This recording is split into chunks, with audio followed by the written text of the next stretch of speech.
Le robot, ça restait des pionniers qui les installaient. Les gens étaient vus presque comme des extraterrestres, quoi. On ne traite pas les vaches avec des robots, c'est nous qui traitons nos vaches. Il faut y croire, en fait.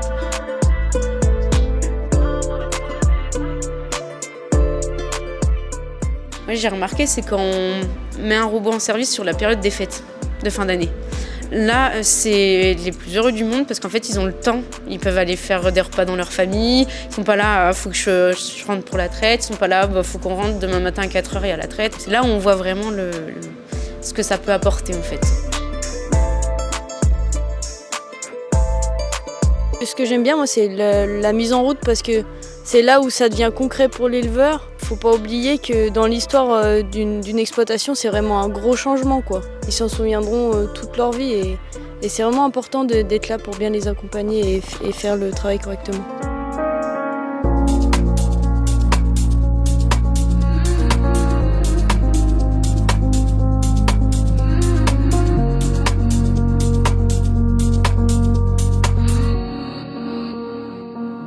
On a vu beaucoup de mentalités évoluer. Des clients qu'on a pu connaître seulement sur de l'accessoire, qui disaient moi la traite robotisée jamais chez moi, je veux voir mes vaches, j'ai besoin d'être au contact, etc. On s'est retrouvé avec ces clients-là quelques années après, qui du coup franchissaient le pas sur la traite robotisée et qui au final améliorent justement la partie élevage et la proximité de leur animal parce qu'ils font plus juste un acte, on va dire mécanique de traite sur la machine, mais ils ont vraiment plus un suivi et le contact avec leur troupeau justement. Ça évolue d'année en année dans la tête de nos clients et aujourd'hui ça se démocratise. Une fois qu'ils ont goûté à la robotisation, même s'ils changent de marque, ils ne retournent pas en salle de traite. Justement pour cette liberté de choisir où est-ce qu'on met son temps de travail et puis le bien-être des animaux. Mais les trois quarts, ils disent bien, je reviendrai pas en arrière. Tous ceux qui ont mis les robots, oui, ils reviendront pas en arrière, c'est sûr. Il y a beaucoup d'éleveurs qui ont peur de ne plus avoir le même lien avec les vaches et au final tous les éleveurs équipés ont le même discours.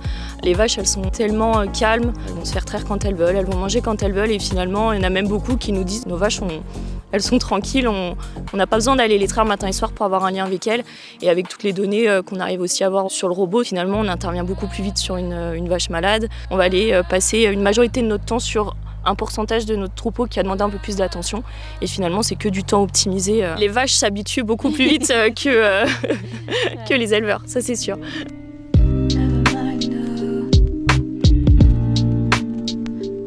Aujourd'hui, ce qui fait la force, nous, de l'Eli, c'est le service technique. Ils sont très satisfaits, ils sont très contents d'être accompagnés du début jusqu'à la fin. Cette transmission entre chaque service, ça les rassure et ça permet que l'installation et que la mise en route se passe bien, quoi. On a la chance d'avoir un patron qui, pour lui, c'est son ADN. Et on s'est retrouvé vraiment là-dessus, quoi. La relation client, comme l'a dit Olivier, c'est quand même la clé aussi du métier. Dépanner le client, que le client soit satisfait, ça nous donne aussi satisfaction. C'est sa machine, donc en fait il faut l'informer. C'est comme quand il y a un technicien qui vient chez nous, on aime bien savoir ce qu'il fait. Donc là c'est pareil. On a un parc qu'on suit, les éleveurs on les connaît, il y a un sentiment de confiance qui s'installe. Ils sont contents de nous voir quand on fait la maintenance, ils nous payent le café. C'est une relation que même eux ils doivent apprécier quand même. Le secteur agricole, il y a l'humain qui rentre en compte, qui est hyper important et qui est présent dans tout ce qu'on fait et tout ce qu'on travaille. Ouais. Le message, la façon de le faire. Et ça accompagne chacune de nos journées. Et pour moi, c'est ce qui fait que ce métier est hyper passionnant. Moi, j'arrive dans mon travail juste après le commercial. C'est pas au tout début du projet, parce que le commercial a déjà fait un boulot qui est déjà très très gros. C'est pas, ils sont allés une fois, puis ils ont vendu la machine, et puis ça fait des fois des années qu'ils sont sur le travail. Et quand on arrive derrière, les clients sont toujours tout contents. C'est l'euphorie de la machine neuve qui arrive. Quand on part, on démarre la machine, eux ils se disent oh, c'est génial, c'est tout neuf, c'est beau, ça marche. Nous, on a vraiment le bon côté dans le travail.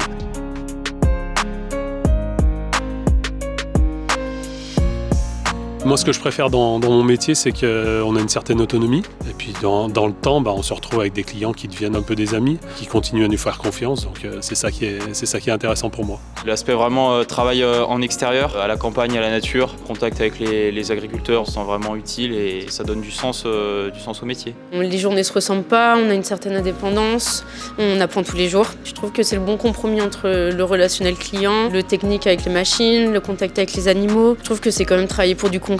Je suis assez fière de travailler pour une marque aussi développée dans le milieu agricole et qu'on puisse apporter quelque chose aux éleveurs, quoi. Moi, je pense que le mot, c'est enrichissant. Je préfère réparer les choses.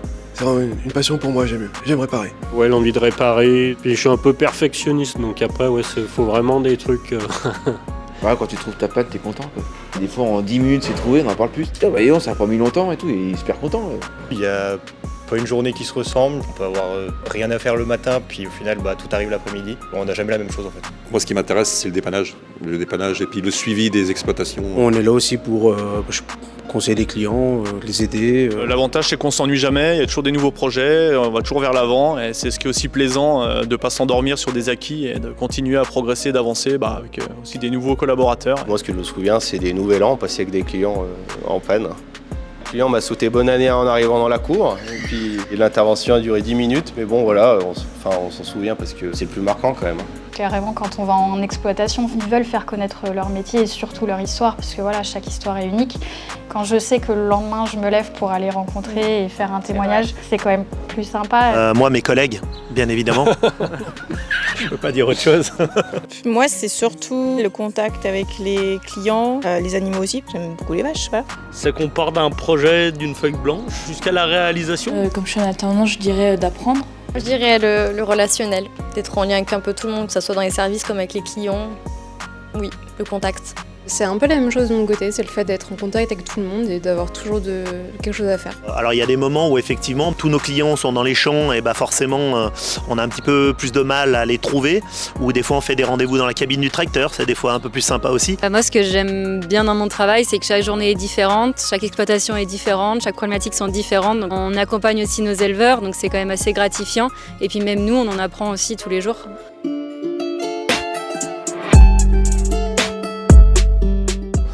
Ça a vachement évolué. Moi, quand je suis arrivé en 2018, on était moins de 20 dans la société. Aujourd'hui, quand on voit le nombre de personnes qu'on est, le nombre de départements qu'on gère, j'aurais jamais pensé. J'aurais jamais pensé en arrivant dans un petit truc familial où tout le monde s'entend, tout le monde discute, tout à se développer aussi vite. C'est assez fou. Ouais. Ça oui, les perspectives d'évolution des machines sont énormes. Et tout bêtement, prenons un téléphone portable qui a 20 ans en arrière, un téléphone portable de 2026 et on fait la même chose avec les robots. C'est la meilleure chose pour imager. Aujourd'hui, ce qui plaît aussi à nos éleveurs, c'est d'avoir toujours Rémi qui est là en fait. Ça semble un petit détail, mais ils se disent, il est toujours là quoi en fait. Ça n'a pas changé de main, ça n'a pas changé de personne, il n'y a pas un grand groupe qui est venu reprendre derrière. Le groupe a grossi, mais c'est toujours les personnes historiques qui sont là.